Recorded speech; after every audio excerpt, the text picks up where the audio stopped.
regarding another one of your clients. Bob Arum termed the showing by Chavez Jr. the other night pathetic. I thought that was strong words. Do you share that? He didn't fight a good fight. He fought one good round. If he did that earlier, I think he would have knocked him out, and I think he blew a big opportunity. But his training schedule is kind of sporadic, and that's probably our fault for letting him get away with it.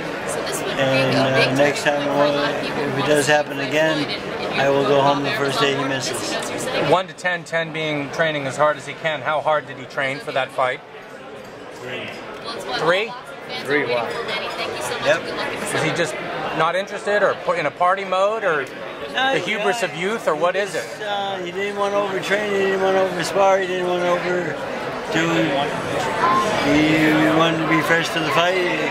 He concentrated mostly on making weight, and then he came in a couple pounds too light, which didn't help him, I'm sure. But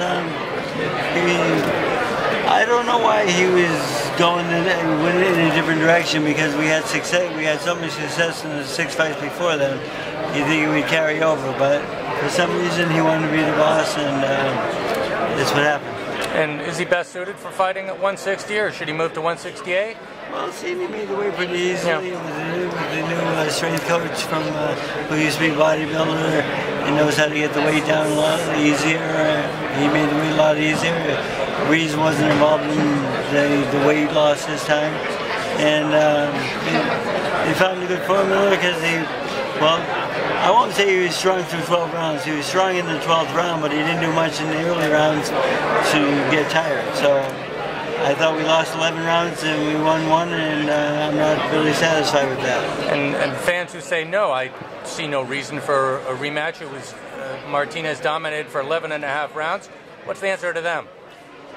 Well, a lot of fans will say that, I'm sure, but a lot of fans will say there's a rematch because it was so compelling and it was exciting. You know, I mean, he came that close to, you know, if he didn't push him down in the second, well, I call the second knockdown, but if that hadn't been called there on his feet, he probably would have finished it, because it just was one more punch away from knocking him out, and it was unfortunate. It would have been the best comeback of all time.